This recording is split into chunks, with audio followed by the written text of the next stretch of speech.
Yeah. I'd like to call the meeting to order, please. Can we have a roll call, please? Here. Here. Here. Here. Here. Here. Here.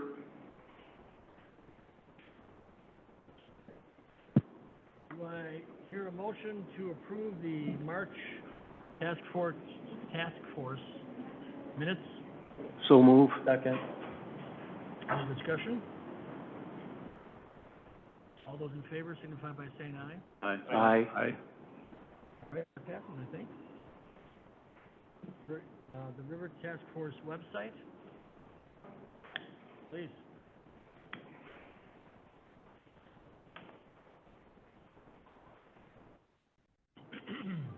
Good evening. Can you hear me okay? There we go. I'm Holly Cable, Director of St.Charles Park District. Tonight I was going to update the task force on the website design. I know you discussed it a little bit in the meeting prior to this. Both Larry Gunderson and Lisa Garhan from the city are here, and they're also here to hear any comments regarding this. So their plan right now is to create this the website for the Fox River Dam Joint Task Force. They've already just finished training on how to manage the site. They are using some new technology that's going to provide more functionality than a typical website. Some of the items that it will include is listing of task force members, document folders with historical background or supporting documents of the Fox River Dam, meeting agendas, meeting minutes, with Zoom links for all the recordings of the meetings, high-level project timelines, project update subscriptions, so it gives you the ability to enroll to get the updates automatically, key dates, and like a FAQ section as well. The timeline, they're hoping to get a draft of this website in 1 week for you, the task force members, to at least view the draft and get this going out. If there's questions or any comments, certainly Larry's here to kind of answer those for tonight.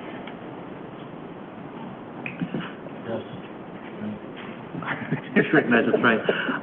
Who is populating that information, the documents, FAQs, and such? Right now, the documents are being populated by both the city staff and Park District staff based off of the different resources that were both in the Army Corps report, as well as the local different studies that were referenced. How do we get documents? How do we request the documents you put on there if we believe that there's something the public should? You're going to do the process so you can email those to the chair. Down to you, okay? I just missed that, I'm sorry. He was asking how to do recommendations from the task force to load other documents into that document storage. Oh, okay. They'd come to me. I could think the staff.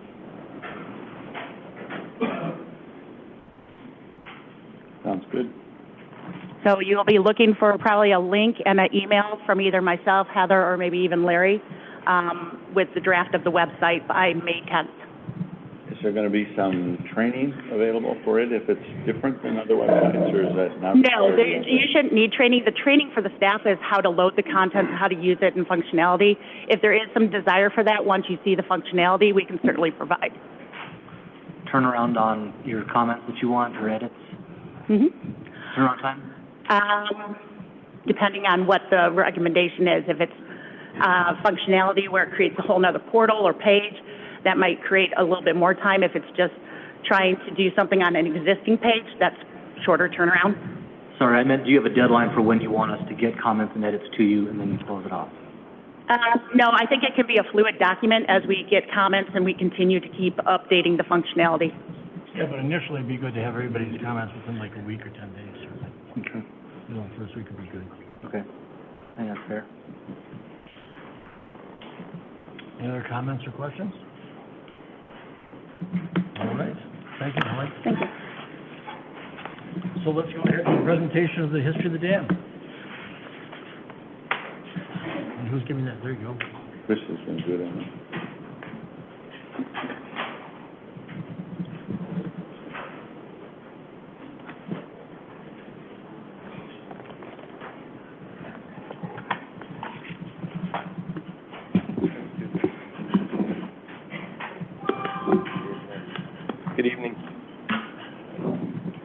like to thank you all for the opportunity to present to you this evening. I've been asked to present some information on the history of the St. Charles Dam. For those that you don't know me, I'm the Assistant Director of Public Works. My name is Chris Adesso. I'd asked if you would please hold any of your questions until the end of the presentation. We'll have some time to address all those questions at that time. Can I stop you for 1 second? Yes, sir. Can everybody hear him? No. I was afraid of that.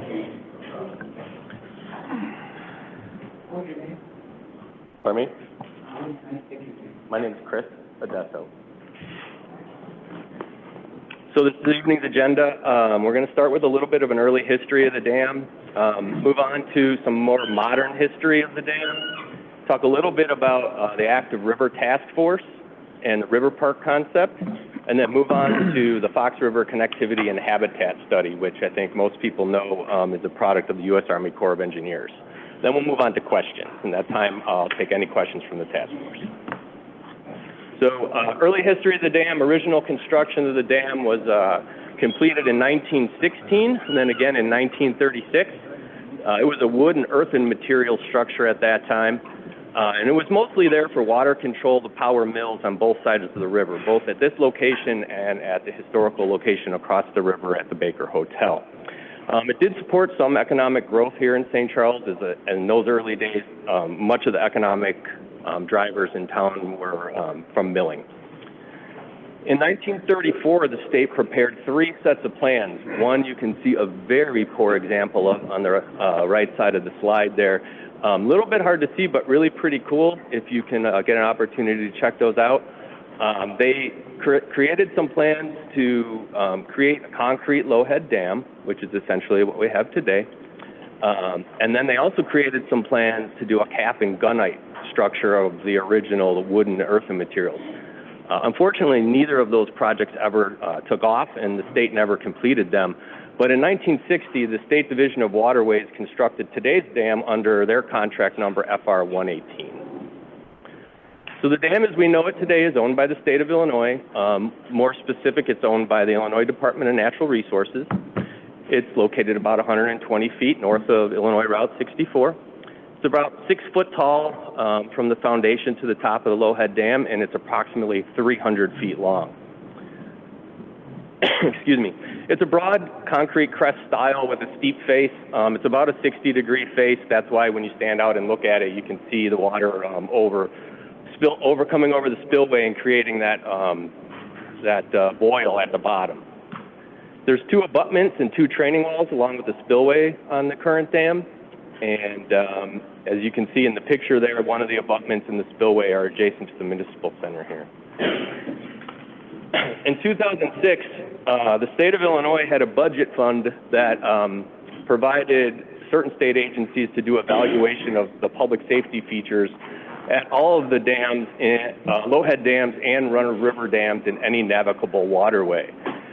Those assessments included options for each dam. And as part of that assessment, the state concluded that there were some options for the St. Charles Dam. Several of them are listed here on this slide.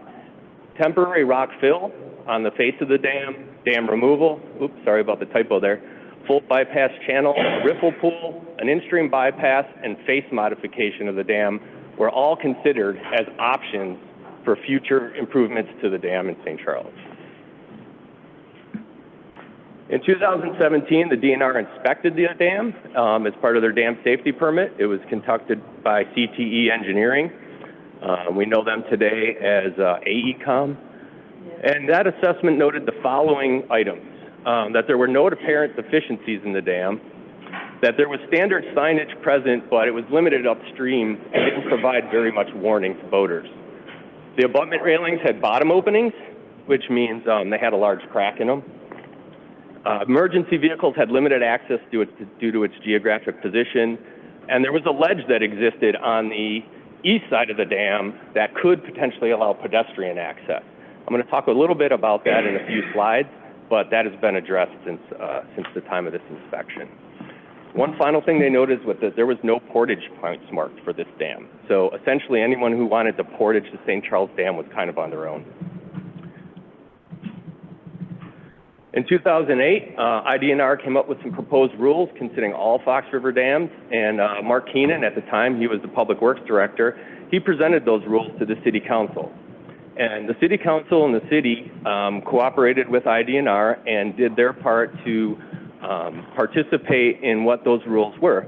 They were the adding of the buoys that we see out there present day, adding some access restrictions, and adding some signs. Excuse me. Since then, maintenance of the buoys, the signs, and so forth have all been done by IDNR. However, the city does do removal, vegetation removal, and things like that in the case of an emergency. In 2009, the city embarked on the Municipal Center Wall and Plaza Restoration Project. Some of you may recall that. It's pictured on the slide here. It was a reconstruction of the plaza on the west side of the Municipal Center, but it was also an opportunity to address some of those low-hanging fruits, like the access area. So the access area was limited, access was limited by the installation of a parapet wall and a railing, which we see today if you look out the window. The damage was corrected at the east embankment, and they repaired the viewing platform and the stairs. Although this wasn't a dam-specific project, it was an opportunity, and during that time, there was a dive inspection performed of the area, including the dam. So moving on a few years, not too many things happened on the dam, but in 2015, the River Corridor Foundation of St. Charles decided to update their master plan, and they embarked on that. I was part of that, and I was happy to serve as a city member on that committee. And at that time, staff from the city, the Park District, the Forest Preserve District, and the River Corridor Foundation formed a task force known as the Active River Task Force. And really what that was to vet the river park concept, which we all know as, some know as Active River, some know as the river park concept, but it's sort of the canoe, kayak, adventure idea. The feasibility, ownership, and permitting, along with regulatory items, were considered, and a meeting was held with IDNR. Myself, our consulting engineer, and several other task force members met with IDNR. We discussed ownership of the dam. We discussed riparian rights of the adjacent owners, and we discussed multiple permitting and regulatory offices and potential challenges that those provide. Also, there was a discussion about ownership should the proposed structure be modified or removed. And at that time, it was made clear to the city staff that IDNR was not interested in owning any dam that was modified and or improved. That if we modified the dam or removed the dam, they would like municipal ownership to take place at that time. So the task force completed the master plan and presented the concept to both the park board and the city council. There was some nice technical information included with that, preliminary hydraulic analysis, a base map, and existing condition study. At that time, some sediment depth studies from the United States Army Corps of Engineers became available, and the River Corridor Foundation prepared 3 river park concepts, which were eventually presented to both the board and the city council, along with an engineer's estimate of probable cost, excuse me. There were some goals for the river park concept. One of those goals was to maintain the upstream pool, create recreation and economic drivers, and eliminate any safety concerns, along with improving connectivity for both pedestrians and cyclists. So now at this time, I'd like to move on to the Fox River Connectivity and Habitat Study. I really just have the facts here, but a little bit of background. I'd like to acknowledge the City of Geneva for a lot of this information, as I did borrow some of that information from their website. I think they have a really nice synopsis of the situation right now, and their dam is also owned by IDNR. So in 2003, IDNR and the Army Corps of Engineers released this draft report for the River Connectivity and Habitat Study. The draft considers 3 alternative plans to restore the river connectivity and habitat, and it does include a no-action option. The recommendation involves the demolition, removal, and disposal of the existing structure here in St. Charles, along with other communities. At this time, The dam, as I had mentioned a few times, is owned by the Illinois Department of Natural Resources, and the city of St. Charles does not have the final authority on the dam's future until the state makes that decision. So as to say that again, if the city did not take any action, it would fall back onto the IDNR to make that choice. So what do we know? We know that the city is not required to file a letter of interest with the state. That work will be done by IDNR as they are the owner of the dam. IDNR and Army Corps held public hearings and accepted written comments in 2013, and all of that feedback will be included in the Corps' final report, which is expected in January of 2025. Excuse me. There's no cost to the city for dam removal at this time. There would be significant costs to redesign, retain the dam, because those options would require the city to accept ownership of the structure, and then such all maintenance and liabilities associated with ownership of the dam. There's a detailed breakdown of those costs in the letter that we received from the Illinois Department of Natural Resources, and that's a publicly available document. So at this time, I'd like to entertain any questions from the task force.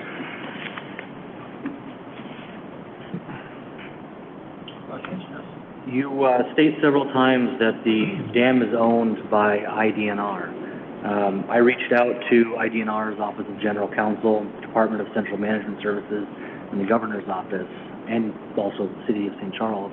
Nobody has any documentation of ownership, transfer, sale, insurance, nothing.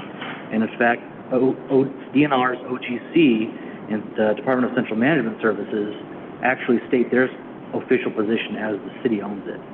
So what is the claim that the state owns it coming from? The state, I won't call it a claim, I'll call it a fact, given that the letter from the Corps was written to IDNR, the owner of the dam, and that several of the DNR's own documents, including the 2007 dam report that they paid for and that they solicited professional services to conduct, identifies IDNR as the owner of the dam. But IDNR is now saying that they don't. Their Office of General Counsel is saying that they don't.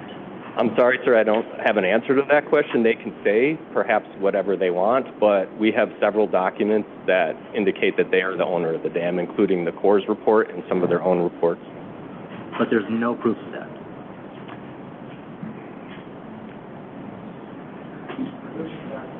Sure.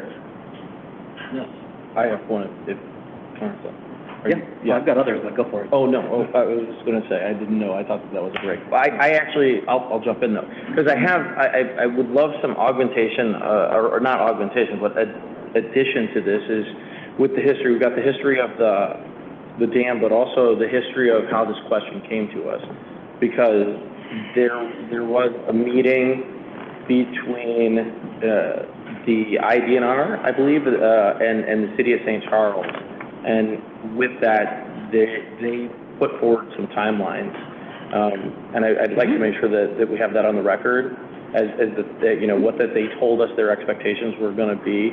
Also past that, I am aware that in public, the IDNR at the State of the Fox River, I think it was, once a year they do the State of the Fox River watershed, they claimed in public that they weren't the owner of the dam. And so that goes to the next point is ownership of the dam. And I'm going to have this wrong because I didn't take notes on it, but just in inspecting, I believe in the early 90s, there was, you know, which is speaking to how did the IDNR come to own the dam, who originally owned it, because my understanding, and I could be wrong, and this is what I'm looking for as far as history is, there was a private owner municipally, possibly the Hotel Baker. I might have that completely wrong, so nobody, I'm not saying that I know what I'm talking about, but, you know, in that there was a transfer of ownership, that there was a step through the city, and then the thinking was that the dam had been deeded over to the IDNR, and I'm curious about that because I think that was somewhere in the early to mid-90s. Right. So I think you're referring to some quitclaim deeds that the city did deed IDNR easement rights to, and some other access points. Maybe that's what you're referring to. I wasn't present at those meetings, but I was present at the meeting with IDNR and the Army Corps of Engineers, and at that time, DNR was still acknowledging ownership of the dam. So I've been in at least 2 meetings with IDNR where they acknowledged ownership of the dam. Now, if their general counsel is telling us something else or telling people something else, that may be, but we don't have any legal documents.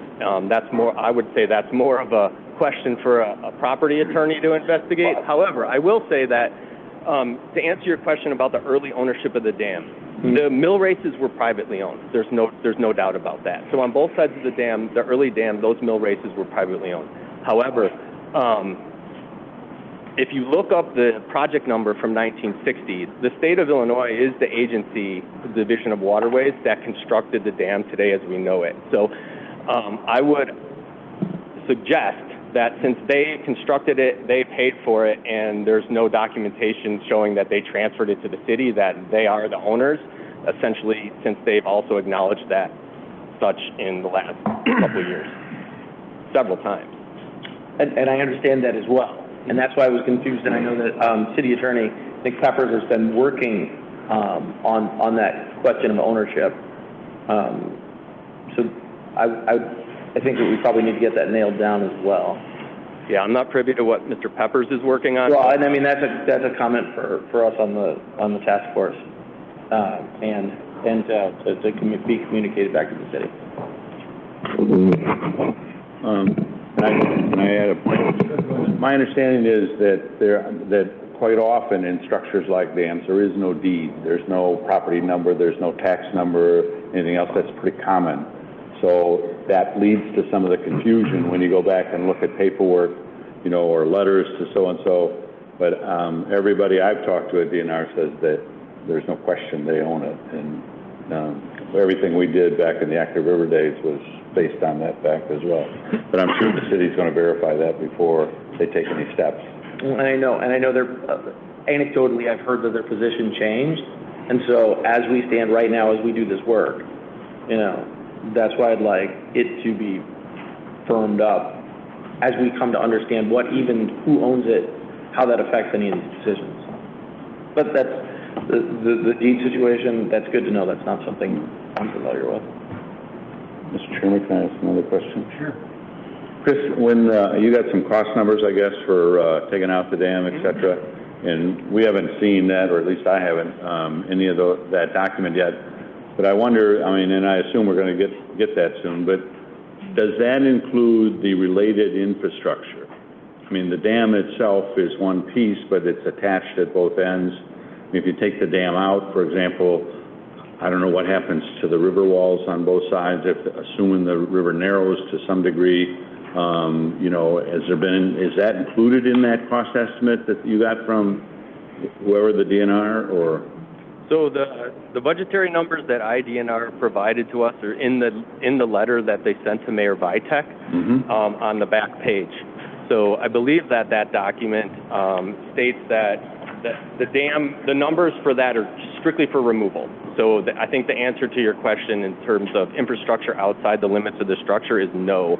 I don't think it includes any costs for rehabilitation of anything outside of it. Well, and I think that's really important because, I mean, when we look at cost numbers, or not we, it's not our job per se, when the city council gets around to that point, there are substantial costs involved in addition to dam removal. I mean, if DNR is willing to pay, I've heard 60% of the dam removal, you know, if we wanted to do something different and not just take out the thing altogether, take out the dam altogether.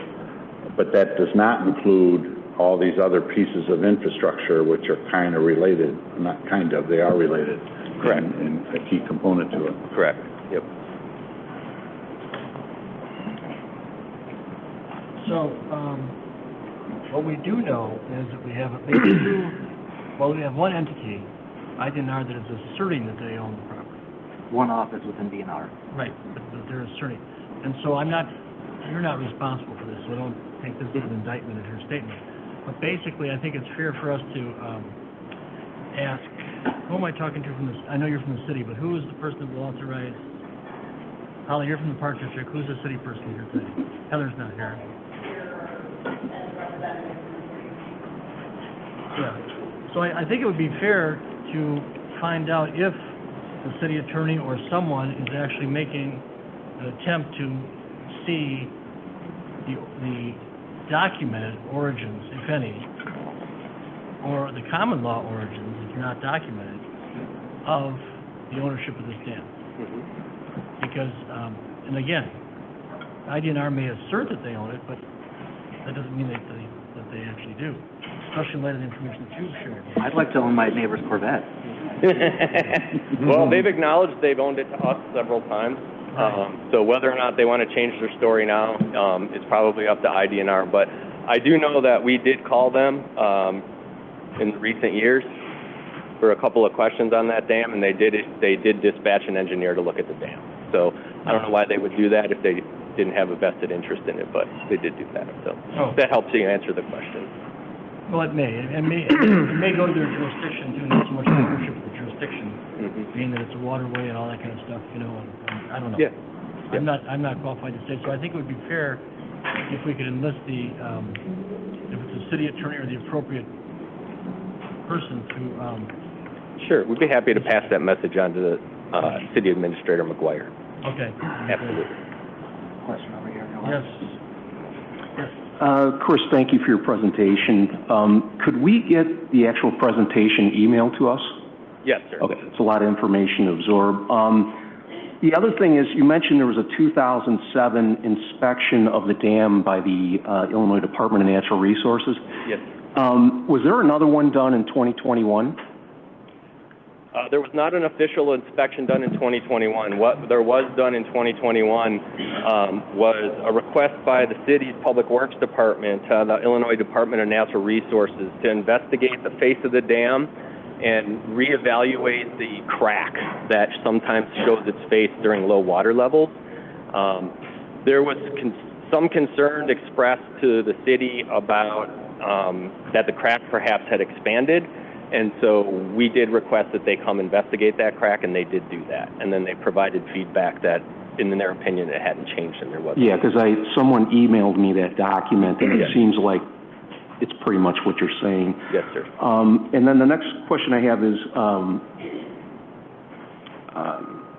there were a lot of questions, and I'm going to digress just briefly, a lot of questions that were emailed to us from residents, a lot of excellent questions that pertain to the dam, and I'm just wondering, you know, from the technical point of view, are those questions that you can answer? Are those questions that we need to get a consultant to answer or a hydrologist? So we have, you know, some of them I think you guys can probably answer, but how do you recommend we go about answering some of those questions? I think some of those questions are probably best answered by some sort of either hydrologist or soil scientist. I'd have to re-review all of the questions to really answer that question thoroughly. But any technical questions about the hydraulic profile of the river, what that might look like after the dam is removed, et cetera, I think it would probably be best for an engineer to answer. Okay, and then one more question. In the letter that was mailed to Mayor Vitek from the state about the dam, I did not see an actual date in there. Is there a date, a deadline? Because I read through that and I didn't, unless I overlooked it, I didn't see a date in there. I'm just curious. There was not a date expressed in the letter from IDNR to the city requesting a response back to DNR. There was no date given in that letter. That's correct. Okay, all right, thank you. Yep. Chris, thank you for that information. It was great. Can you help me, and maybe you can't, the actual property, let's call it, of the dam, where it starts, where it stops? I know you've got the wall adjacent to Hotel Baker. John mentioned a little bit about the, you know, if the water recedes. Do you have like a property line or a lot line as it relates to that structure? There's not been a survey found of the dam that identifies any property lines or parcel numbers or anything like that. I'm sure that if you review title documents and tax maps, things like that, you could probably find the limits of the municipal property on the east side and the private property on the west side. Okay. But I've never seen any sort of property information identifying the dam. So the adjacent walls are, okay. Yeah, the adjacent walls are part of the adjacent structure, so essentially not part of the dam. Okay. That's why the one repair was made when the city did the plaza remodel. Mhm. That's why that was repaired at that time. Great, thank you. You're welcome. Chris, can you go back a couple slides? Absolutely. One more. That's fine. So this might be a better question for Chief, but since 2007, how many emergencies or incidents has the dam been a part of? You know, where the PD, fire department have been called? Do we have a number annually that? I'm not aware of what public safety has responded to, but I know that the fire department has assisted Public Works at least twice in removing a tree, but I don't have any information on public safety responses to the dam. Can we get that? So, Sure. you know, annually we average X amount of calls that are, you know, deemed an emergency that's involved, not somebody, you know, upstream, downstream, but specifically tied into the dam. Yeah, absolutely. I can ask for that. And then my second question is, if you can go up one slide. So just the history, can we get a little more information when this concept was, you said it was presented to council? Yes. Can we get more information? I mean, what was the feedback? What was the presentation? Where did it, I mean, so we're 2024, we're, you know, 6 years removed. Yep. You know, if this went to council before, you know, it's not being built right now, so I'm assuming there were some hang-ups. So can we get more history of what that, you know, what some of those conversations were like, what questions, what, you know, what's already been answered, you know, et cetera? Absolutely. So there were several presentations given to the Government Services Committee, Committee of the Whole, the City Council. Mr. Rabchuk participated in a few of them. A few of them were given by WBK Engineering and their engineers. More of the technical features were discussed during Greg Chismark's presentations. I would say that there was a lot of discussion at committee meetings about information that the council wanted to gather about economic drivers. I believe there was a contingent sent from the city to look at a similar park in South Carolina. I'm not exactly sure which elected officials attended that and which staff members. But there was a lot of analysis done about the concept and what people thought it might want to look like. There was a focus on, as I mentioned, maintaining the upstream pool and a lot of questions surrounding how will that be done, where will it be, and things like that. There was some discussion about the three concepts. So the three concepts, to get a little bit more in depth in those, one of them represents a pretty tame, sort of easygoing, and that's the one you see there, course for people to boat through with kayak or a canoe. And then there were some other concepts that were prepared that were a little bit more in depth in terms of, like, I'll just coin it up to whitewater type of features in the river. To my recollection, I think that's about as far as it went. The city did engage with the Park District to have WBK do some further studies on some permitting questions, the permittability of it, prepare a cost estimate, and I think that's pretty much it. Sure. And then really the pandemic happened and some other things happened, and the topic wasn't revisited.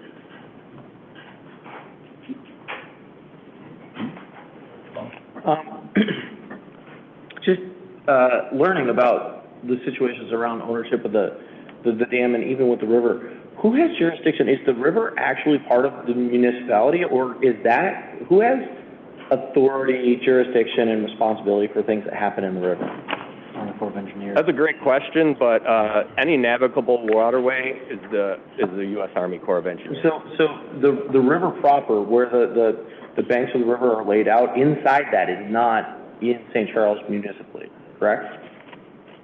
I think it falls within the municipal boundary of St. Charles, obviously, but the jurisdiction falls under the U.S. Army Corps of Engineers, just like any navigable waterway would be. Right, and this is all new. Correct. So with that, okay, so they have authority over it, although the river is considered. I've actually always had that question. It's just like a military base. If there was a military base in St. Charles, it's within St. Charles, but I'm not familiar with military bases.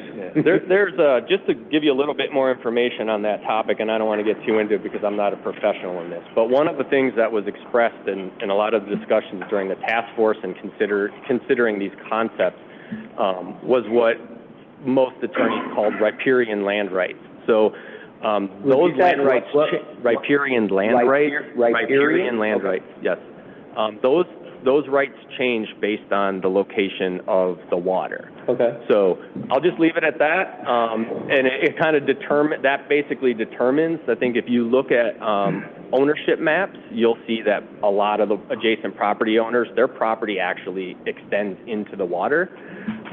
So if that helps at all. It is. I'm just, understanding because I know as these considerations, I mean, we'll get into talking about rollers and things like that and who has responsibility and liability for those things and who has responsibility right now to fix something one way or another. And I think that those are things that will be discussed and we're building an understanding of. And I'm very at the beginning of building those understandings. Sure. Yeah, Conrad's got a question. Can we get the 2007 and the 2021 survey findings and results, the dive survey and the visual inspection? I don't have the results of the dive survey per se, because they were on the wall, but I can send you links to the 2007 report is readily available on IDNR's website. That's not a problem. And then, I'm sorry, what was the other item you were asking for? And the 2021 that was mentioned. 2021. The 2021 records, I believe, were provided in the initial information request, but I can bring that to the top for you. So was the dive survey visual, sediment, or what data points were collected for that survey? I'd have to review the dive survey because it was associated with the city's project for the plaza reconstruction, and I haven't reviewed that, but it was conducted as part of that project. Okay. And then one more quick question. Sure. So it sounds like the city staff did quite a bit of coordinating and liaison work with IDNR and Army Corps of Engineers around the Corps' draft environmental assessment. When did the city staff become aware that the Corps was preparing to write an environmental assessment? I don't have that exact date, but it was probably the winter of 23. It wasn't that long ago. Right before the draft study was released is when we actually met with them for the first time. Was the city council prepped or briefed about that meeting? I don't believe the city council was, there wasn't a presentation given about that meeting, but it was more of a listening meeting for staff. It was more of hey, we're coming to your town to give a presentation of our study, so we're just wanting to let you know that we're coming to do that. It was that type of meeting. Thank you. You're welcome. Thanks, Chris, and nice presentation. One thing I wanted to point out, as you and I were involved in that, was the hydrology study that was done as part of Active River after the concepts were developed, illustrates clearly what the water level would be within the boundaries of the study. So that went essentially from the railroad trestle to Main Street. Correct. So with that documentation, it shows at high water levels, at low water levels, et cetera, what the width of the river would be, et cetera. In the illustration that's shown up here now, just for the audience or those that are interested, everything that's in color is land that had previously or is currently under the impoundment area and would be exposed if the dam was taken out altogether. So from a hydrology standpoint, we have information from the railroad trestle to Main Street as to what the river would look like without a dam being in place, essentially. Is that true, or is it? That's partially correct, in my opinion. So I think that's partially correct because what we have modeled is essentially the concept of the river park. So it's not directly applicable to just moving, say, like moving a 6-foot low head dam, right, 600 or 700 feet upstream, since that proposal was modeled for a series of stepped, essentially smaller dams. So I'm not sure that hydraulic model is directly related, but it surely is pertinent. Well, I think, I mean, based on the comments from the community, et cetera, one of the key elements that everybody wants to know is what would the river look like if the dam was gone exactly, which I assume means hiring a hydrology engineering firm to make that study and give us those numbers or give us those figures so that we would know exactly what that looks like. I'm sure an engineer could model what the anticipated water levels would look like under different flows. Yes. With the dam inspections, has there also been any testing of the siltation? Is that part of the dam inspection, or is it strictly a structural? There was no materials testing as part of the inspection that I read in 2007. It's only really just a page and a half recap of the inspection. It's very cursory, I'd say. It's an ocular inspection. So they came out, they looked at it, they walked around, and then they wrote a report. So there hasn't been any hydrology study done that would, at all, that would give us some indication what the river would look like under certain, like no dam, the change in levels and stuff like that. We don't have anything? Not that I've seen. Anybody? Yeah. Chris, you talked about the 2007, 2021. Were there, and I know you may not have the exact details, but were there any recommendations made in that cursory, very general report as far as? Good question. I happen to have it. Let me just double check. And if you don't have it now, maybe we could. Yeah, I have it. So, Okay. Looks like the only thing that they acknowledged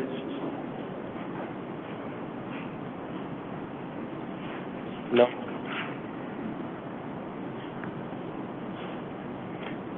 They did notice that the right abutment ball had been repaired, but other than that, no, there's no other acknowledgement of any deficiencies or anything in that report. Okay, thank you. You're welcome.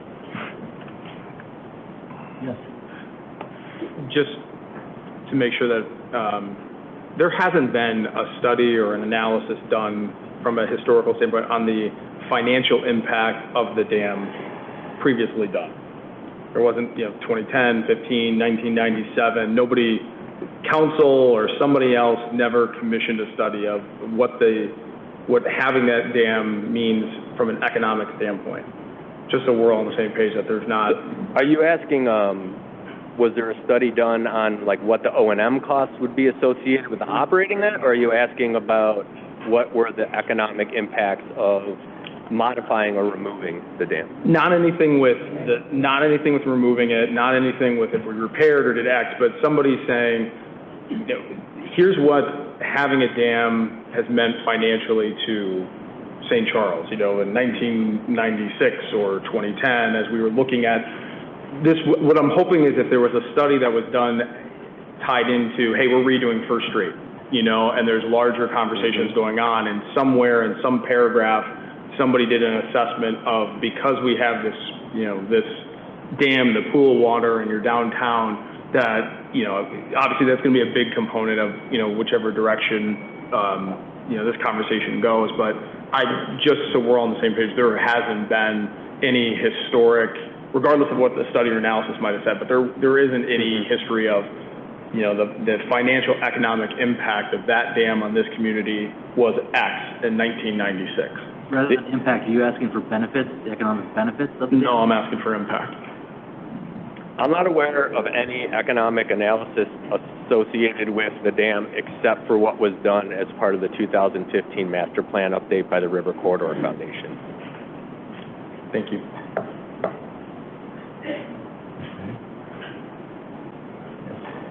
Chris, are you in contact, or do you have contacts with the Army Corps and the Illinois Department of Natural Resources that you can reach out to if we have questions that maybe you can't answer for whatever reason?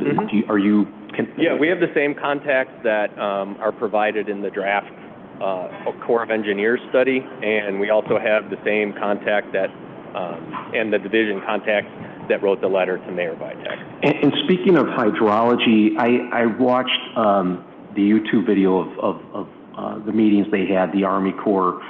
And I think they showed some pictures of like before and after maybe. I don't know, am I correct with what I thought they had some pictures.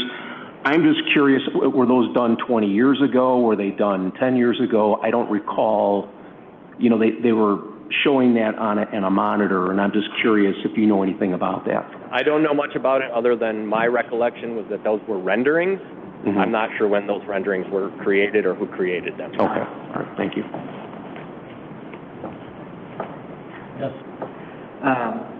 In the Active River Project Task Force's meeting with the Army Corps of Engineers, sorry, am I speaking up enough? That's okay. What was their response to the potential of actually permitting 3 to 4 new structures in the waterway of the Active River Project? Get the financial go ahead. There was, our consulting engineer reached out to representatives at both the Army Corps and DNR and received what I will say neutral information on the permitting for that concept, basically saying that yes, it can be permitted. Yes, it will be a challenge, as with all permits for navigable waterways, but a project like that is permittable, is constructible. Yes, they did acknowledge that. So from an engineering perspective, it's possible, but the permitting hurdles would be substantial. I think that's fair to say that anytime we do any work in the river, the permitting hurdles are substantial. That's correct. Who's going to issue those permits? Army Corps? I'm sorry, can you repeat that? Who's going to issue those permits? Army Corps you're talking about? There's probably 3 or 4 permits that would be required from multiple state agencies and federal agencies, including Corps of Engineers, Fish and Wildlife, DNR, and potentially other both state and federal. EPA, yeah. So there's probably 5 to 7 different permitting agencies that would want to weigh in on that kind of project. And that would be permitting even just to remove the dam, that would be. Pardon me? Those kind of permits would be required just to remove the dam, right? No. No? Correct. I would think that those agencies would have to permit themselves. To remove a dam from the Army Corps of Engineers, you just use a nationwide permit. To build a new structure, you have to get a 404 permit from the Army Corps of Engineers. But it's not just a new structure, though. When we were involved, we were a corridor foundation, which I'm a member of. We did some work along the river by Langham Park, and one of the areas we did a limestone step down similar to what's at Pearson Creek, so for the kayakers, et cetera, and we put about 2 cubic yards of river stone in the water there at the bottom step so that kayakers wouldn't have to step in the mud. They'd have a more firm, and we had to get permits from IDNR, we had to get permits from the Corps of Engineers, we had to get, it was all the way through just for putting some river stone, a small amount along that shoreline. Yeah, any new structure in the river. That wasn't even structure, it was just material. Requires a substantial permit. Taking one out is a simple nationwide permit.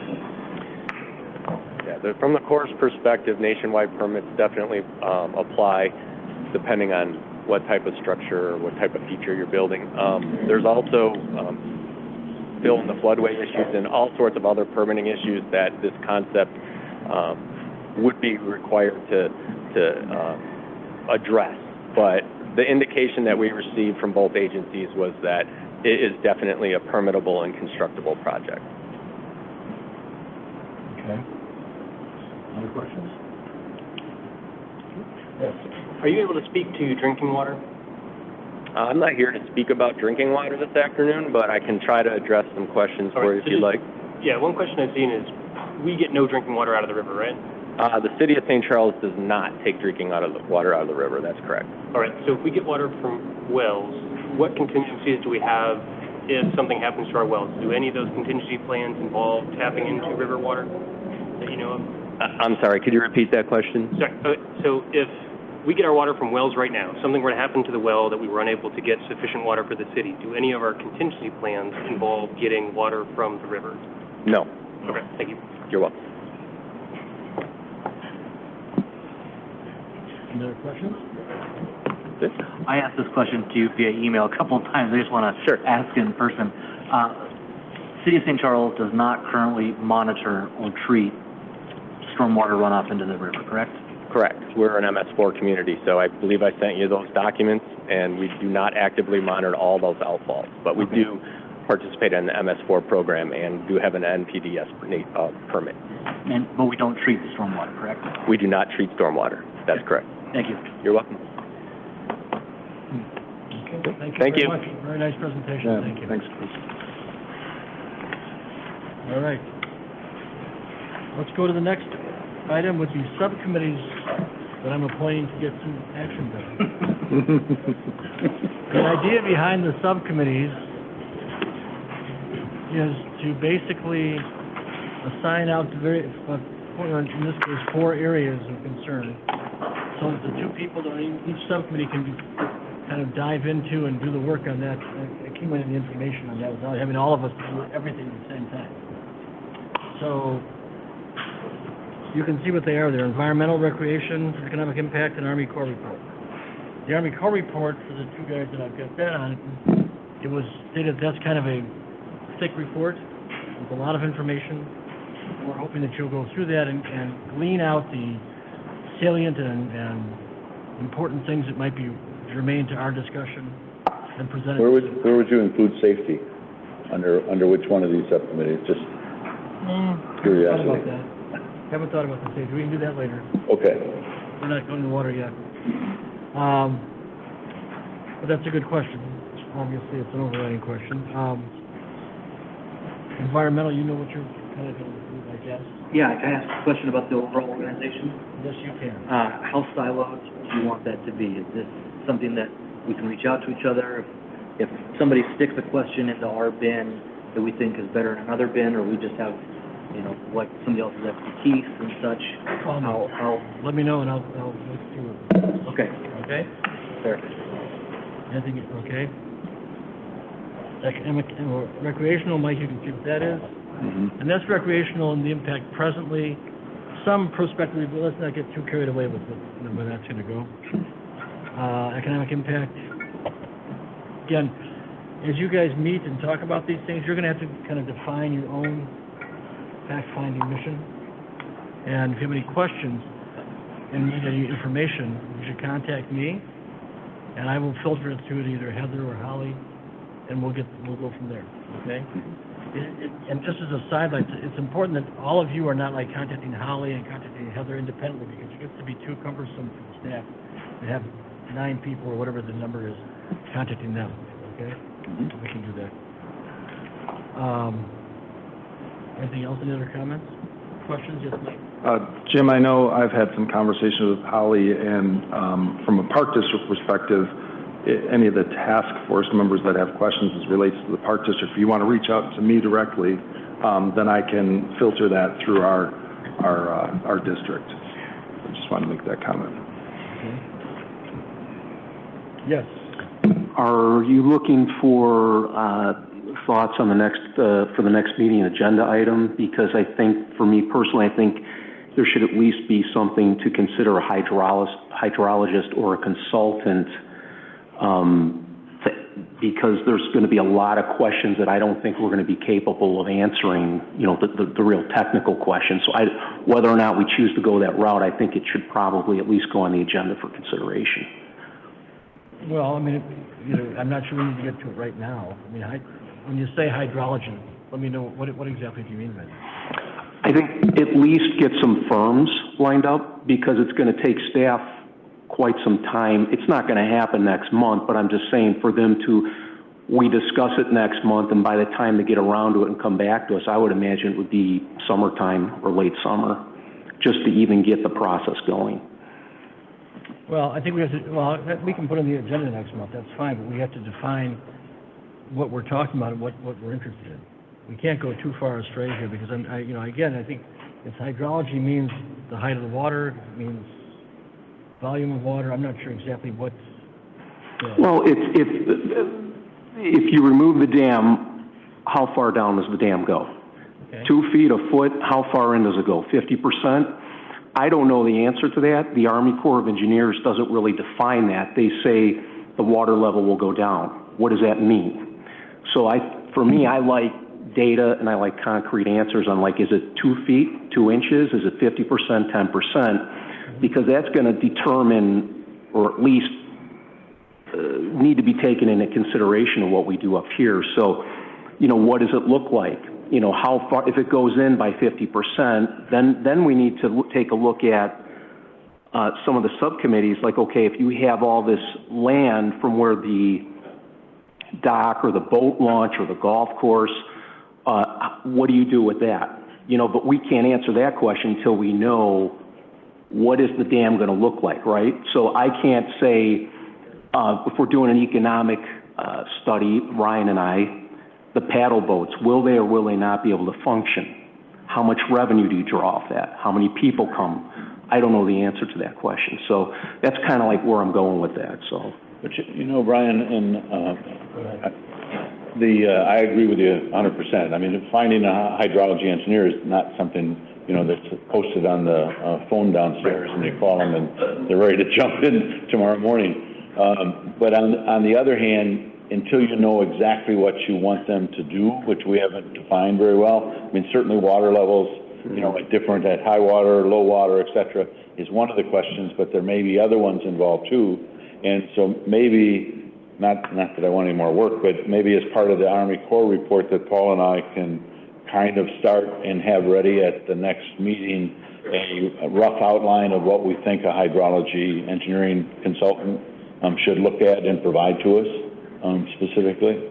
Sure. Does that sound? Also we would create some of the questions that we might have as far as the height of the water level, things like that. Right, exactly. Or even just a consultant. It doesn't necessarily have to be right away a hydrologist, but just somebody from like if we're going to be, Ryan and I are going to be handling the economic impact, are we going to go to the graceful ordinary and say, well, how many, items do you know what I'm saying? I'm not an expert on how to measure those things. So I want to make sure that we have experts in that field to assist. Now, if city staff can assist us in that, I'm fine with that as well, but I want to make sure what we're doing. I would think Derek and some of the other city staff people would. Yeah, if they're available, that's fine as well. Yeah, but at this point, we're not looking to reach conclusions.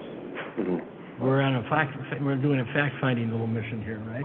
Right. And so you're really looking to define the parameters of your search. And you're looking to define, and we're not going to, you're not going to find out how much the economic impact is going to be precisely. You're going to say, okay, what do we need to know? What information do we need from the city, from consultants, to get and begin to, flesh out our outline as to what the economic impact could be. So we might be getting ahead of ourselves a little bit there by getting ahead. Yeah, no, that's fine. I just know that it takes a lot, quite a bit of time to get that stuff set up, but just for consideration. That's okay. That's good. Can I ask another question about the subcommittee? So are you looking for us in this meeting and in the future to give an oral report to answer the questions that we receive from the public and we generate ourselves verbally? Are you looking for that to be posted on the website? What sort of? Well, certainly I'm looking for you to present at each meeting that we have here, kind of a report of what your progress is and what you've done. So not responding to people's comments? Not right away. Okay. If it's germane, we will, but I think we need to find our facts first, and then we go from there. And we will respond to comments. I'm not saying we're not going to, but it's just a matter of timing. We will respond to comments from the public, but it's just a matter of timing as far as that goes, so we can respond intelligently, hopefully, with some substance, rather than, keep on throwing out more questions. Okay? Any other questions? That brings us to public comments. Wait 1 second, I've got a gentleman in back. Yes.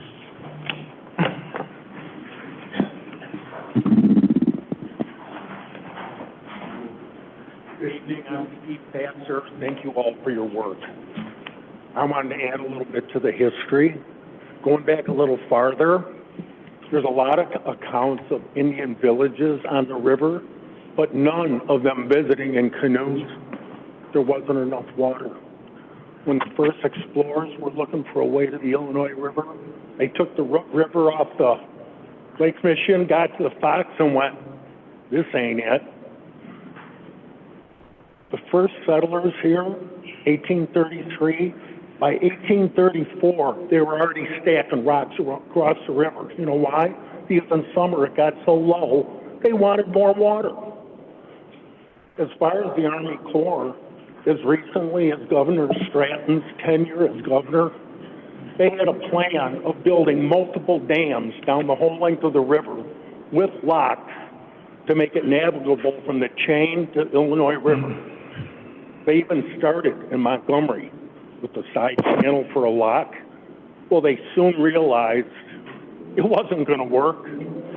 So I guess everybody has the right to change their mind. So here we are with that same entity that wanted to build dams down the length of the river, now telling us that they want to remove them all. So you wonder what the next one would be. So that's all I have to offer. Thank you. Thanks very much.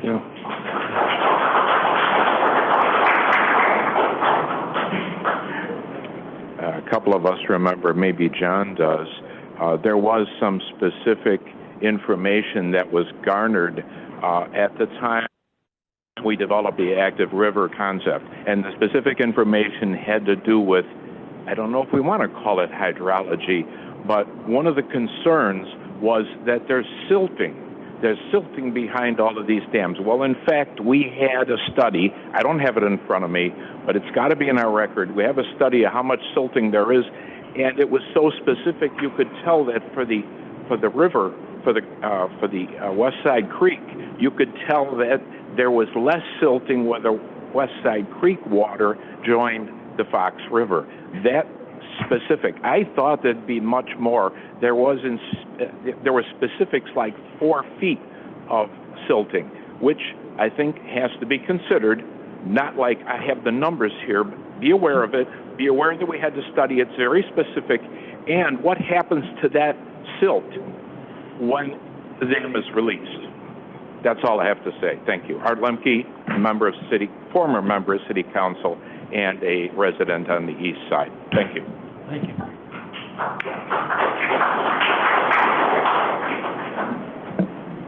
Anyone else? Sure. I'm listening here to the 2 meetings that I've attended, and nobody's talking about saving the dam. And I think that should be something that should be considered as well. And I think all the homeowners here, a lot of us here want to keep the pool, and it provides income for the city for all the people that come in from God knows where in the Chicagoland area. They come out here to put their boats in, to fish, and when you take the dam out, that revenue is lost. And I think we need to consider keeping the revenue, and also the development of buildings and activities and industry that has come here because of it's St. Charles. St. Charles has the longest pool between the 9 different cities that there's dams. And I went down to Yorkville's dam yesterday, and I took a bunch of pictures. And you all need to go down there and see what they did. They rebuilt their dam, and it's got a passageway for the mussels and that you're concerned about getting upstream. And they did a wonderful job down there, and you need to take a look at that, because we could do that here to keep our dam and redo the dam so that we have the fishway to go upstream, and your mussels will get upstream that you're worried about. So I think you need to do some research. Batavia's got a situation. They're going to keep their dam, and they've passed a $40 million referendum to do that and to develop their facility down there and repair the dam that they've got.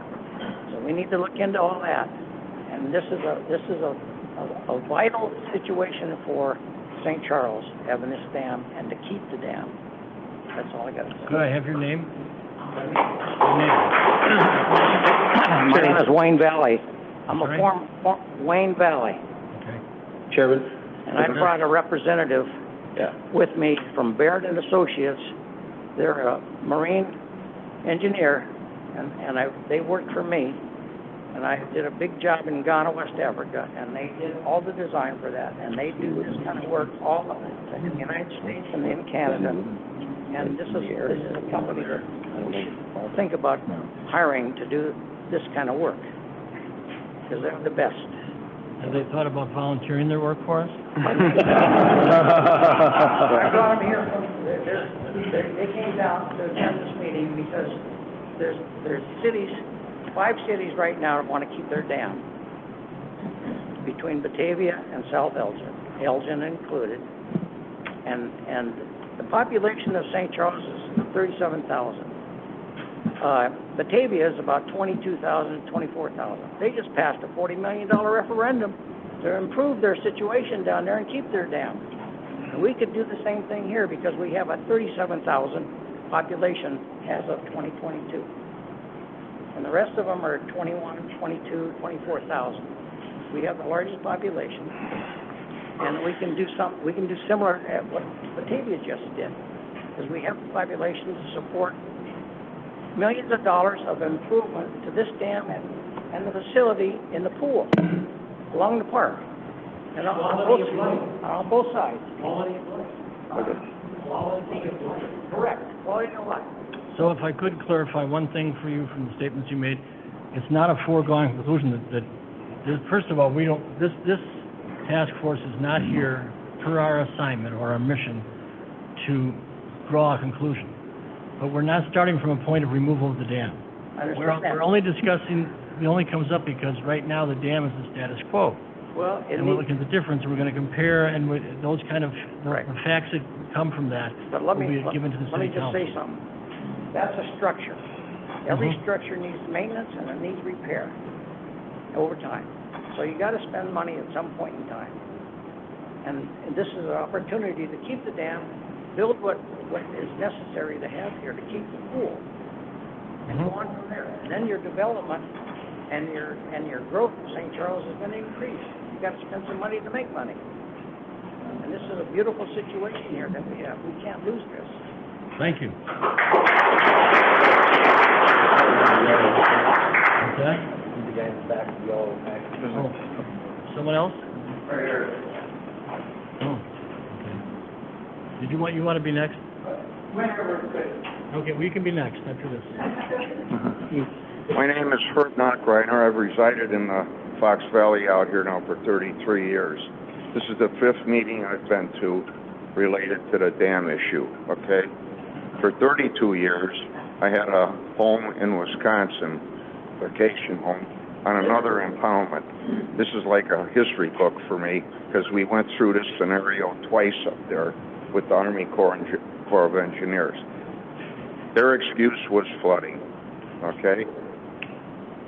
First they said, let's rape it and scrape it, pull all the dams.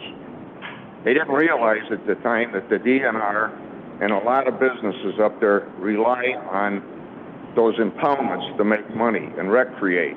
And they encourage all the youth to get involved, okay? This came to my house yesterday. Anybody recognize it? It's a quarterly publication from our forest preserve here in Kane County. Doesn't cost you a dime. Every county has similar ones. This one, the tree line.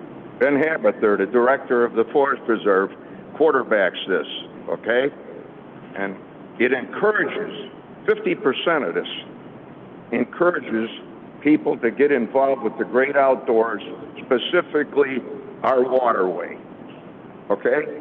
You degenerate the waterway, you degenerate the activity, you degenerate the interest, all right?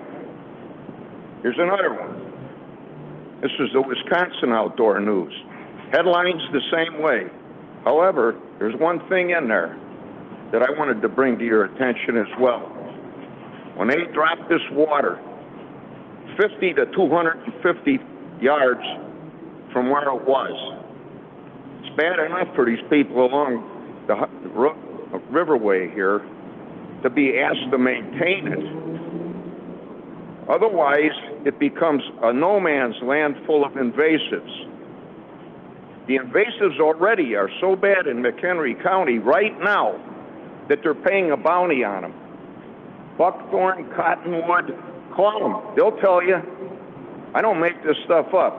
I've devoted my entire life to the great outdoors. I used to fish with my sons right where the riverboat is in Elgin. Now, on April 17th, I went to a meeting that Mayor Captain hosted for Elgin. There was a bunch of people there, I don't know, 250 people. I didn't see any people that were proponents of this. Moreover, at my second meeting, which was at the Okada, they said it cost about $18 million for Elgin to get a substitute water source. It's already gone up $2 to $3 million now since the last meeting. That's what they're faced with. It's gone from bad to worse. Here's another thing.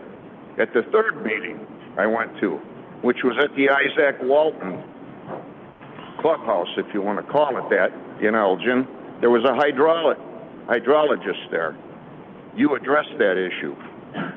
That hydrologist unequivocally told everybody there that it would influence the water tables on everything adjacent to it. There's a water shortage now, folks. Believe there is. You don't throw away something like that. And that's what we're facing. Here's another thing that the guy brought up there. Has anybody consulted an entomologist here? Anybody? There's an epidemic of bugs. It's on the headlines here. 3 bike trails in Wisconsin have been shut down because of deer flies and mosquitoes. Over 1.5 million people last year got encephalitis from mosquitoes, the biggest epidemic they've ever had. Over almost 100,000 died from it. The deer flies and the mosquitoes are at epidemic proportions right now. Get an entomologist in here, he'll substantiate it. They grow in that mud that they're going to make out here. And the cracks that are 1/2 inch wide and 1 foot deep, that's where they go, down there. Then they come out for you. The Sparta Elroy Trail in Wisconsin is nationally recognized. There were bed and breakfasts up and down that trail for 100 miles. Restaurants. People used to put 2 bikes on the back of their SUV, 2 kayaks on the roof, and head up there for the weekend. They've just about shut down. The bugs are at a stage where people can't stand it anymore. And the water's gone too, by the way. They wanted to do that to my lake. And the Trump administration gave us a clean energy grant for $7 million, and they put floodgates on the dam, retrofitted the dam with floodgates, just in case there was another 100-year flood like they had in '95. And we get water, hydroelectric power on the entire lake now from that source. No coal, no uranium. It's a progressive move. We got that grant in 41 days. I've been on the board of directors up there forever. I like this place. 30-some years ago, I was living in Medina. My wife and I came over here to Salerno's on a Saturday afternoon, had dinner, and walked past the Hotel Baker where my mother and father honeymooned. That's the truth. And anyhow, we got over here by the dam, and there were swallows chasing bugs and ducks down there. See those ducks shoveling in the water? They're eating mosquito larvae, by the way.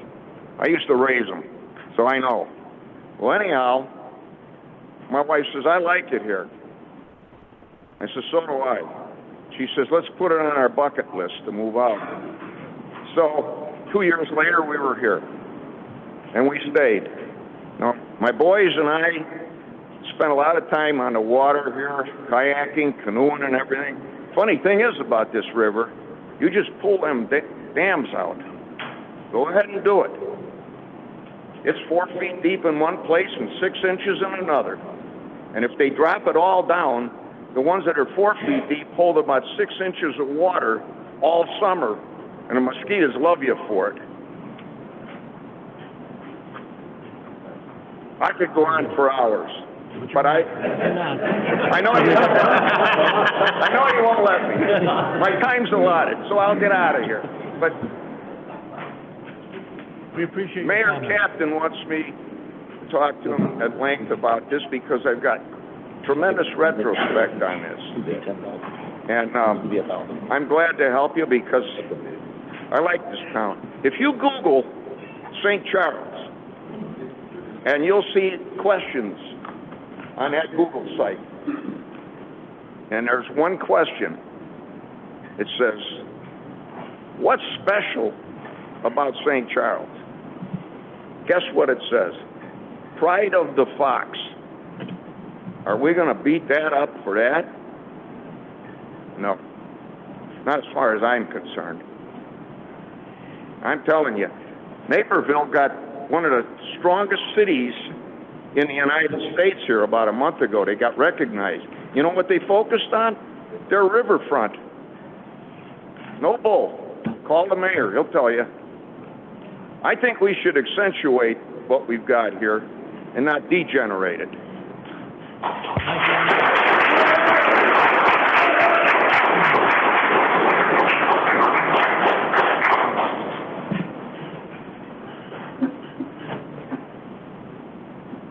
My name is Rick Alberts, and my wife and I live here in Schaumburg. We've lived here since 2018. And I would just like to thank you all for going about this issue in a careful manner, and that you don't have any preconceived ideas until you gather up all the information. When we were in Schaumburg, we would come out here for all of the festivals, and we would spend all our money out here, all our fund money, in Geneva and St. Charles, because one of the things that we really loved, and we used to sit at the manor and look down at the bridge and the dam, and it was really something special, and it differentiated Hoffman Estates and Schaumburg, and why we were so attracted to this area. So the charm of St. Charles is is tied to the dam and the river. And what I will be most appreciative of between the task force and the city council is that they do not leave St. Charles in a visual mess. I've read story after story about dam removals across this country because it's happening all over, not just St. Charles, and not just the 9 dams on the Fox River. And I have seen studies and many unpredictable things happen. And this is some of the things that I fear. So I hope we go about this very, very carefully. And the idea that we're going to have mudscape on each side, etc., is very concerning to me. The idea of the river park is great in my mind, but sometimes I wonder if it's a pipe dream and is it really feasible? Because where are the resources going to come from that support that kind of follow-up to if the dam was taken down, for instance?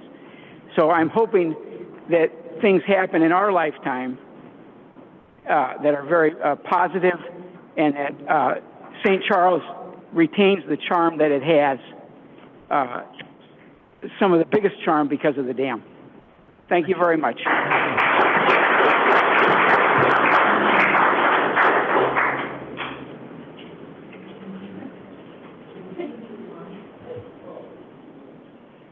My name is Linda Stewart. I'm a 60-year resident of St. Charles. I just have 2 quick comments. Number one, we've been worried about, my neighbors and I have been worried about the outcome of any of these decisions since we first all were notified by the Army. And we've been able to come up with information already that you're asking for tonight. So I'm wondering if maybe you want to make a request of the city to provide you with communications that they have received since this all started, this cycle. I didn't know there had been so many cycles over the years.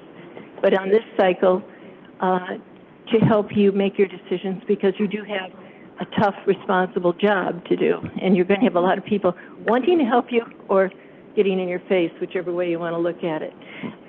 The second thing I wanted to say tonight is that while there are about 32,000 residents of the city of St. Charles that are taxed and support everything that goes on here, there are over 60,000, almost 2 to 1, in the township that also support the Park District and the community partially. We don't support everything that a resident does, but then we have the alternatives in the county. So the Park District, though, is totally supported, just like a resident, by the people that live in the township. And that money will come into protecting and preserving based on your decisions.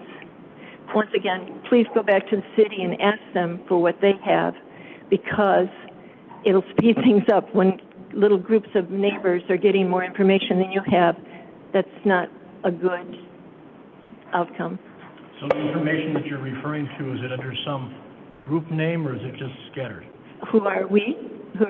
Yeah, well, that's my... It's the Fox River Preservation Society that's been on the internet. Okay. But what we got, you can get, because we got it from Freedom of Information. And I'm sitting here listening to you not say that you haven't got some of this information, and I'm not even on the board. I haven't talked to any of you because of my life for the past few months has been busy. But we knew all this stuff that you're asking for, and that doesn't work for me. It should be the other way around, me asking you for it. Well, no, So, that's not fair. no, We have to get it first before we can understand what we're doing, so, correct. yeah. Okay, that's it. Thank you. Thank you very much.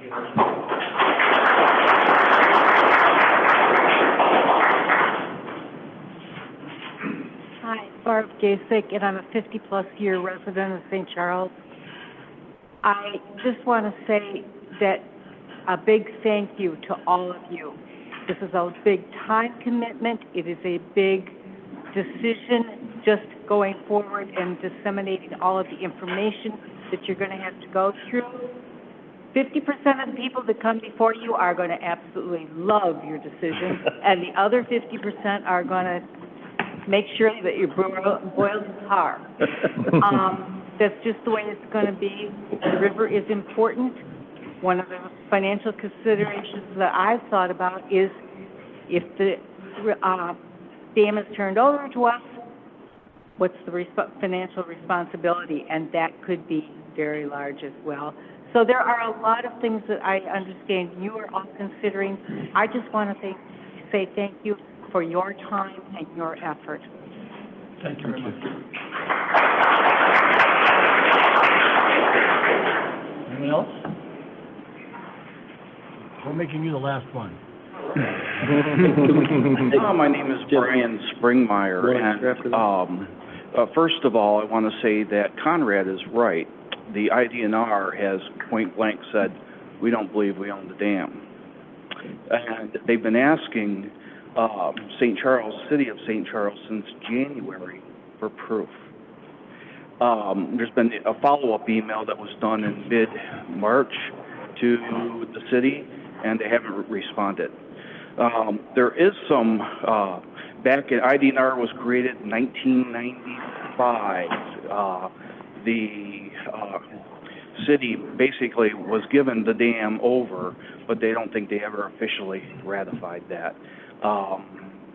And I can share that information with you as well. I'll definitely share the emails that the city hasn't responded to the IDNR. Another thing I guess I would want to say is, the Army Corps of Engineers, one of the things that they pointed out in their report was that if you take our recommendation to remove the dam, if there's any environmental issues to follow, it is on the city. So all that silt that is there, and there's almost 200-year-old dam, there is a lot of silt behind there. If there is anything in there that's bad and flows downstream, this city will take ownership of resolving that issue. In December, every city that had a dam slated by the IDNR for removal got a letter from the IDNR, each mayor stating what their options were. One was that you can take ownership as is. Two, we can, if you want to keep it, we'll pay 60% of what it would cost us to remove the dam. And three, if you don't make a decision, and they left that timeline open, that they would take it out on their own. So just wanted to throw that out there to you guys, and talk to you later. Thank you very much. From the historic, he's got something he just wants to get on the record. Yeah. All right, one more.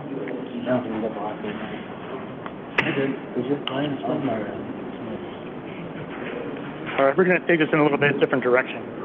I'm Al Watts, Community Engagement Director for Preservation Partners of the Fox Valley. Our office is in the Beef House, 8 Indiana Street.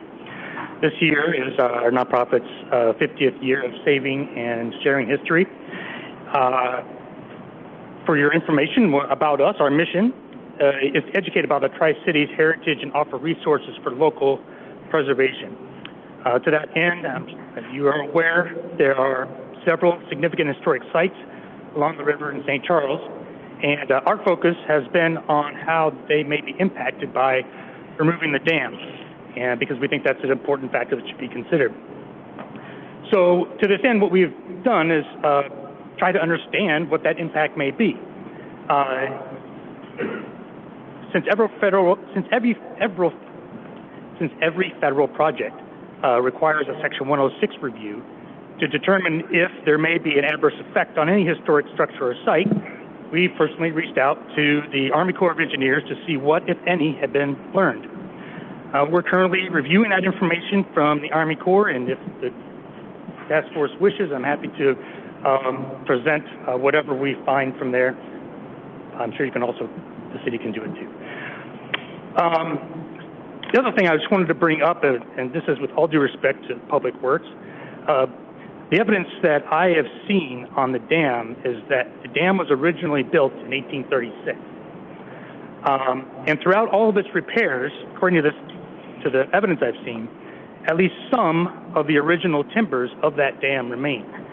That dam the way it was built is a pretty specific way.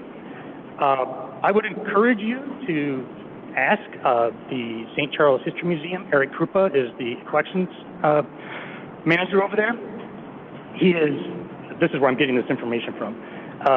He has done a very thorough and recent research on the dam. He has extensive history from actually before those white settlers were here up until today. So if you would like, I'd encourage you to contact him and have him present his information. So as a voice for historic preservation in St. Charles, we're here to help however we can. I'm available at this meeting if you guys have any questions or any comments you'd like to make. So thank you very much. Thank you very much.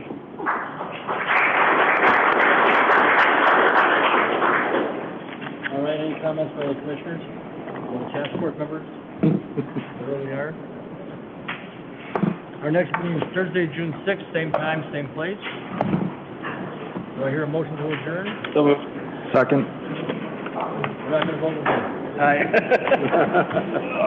Thank you, everyone. Thanks all of you. Thank you.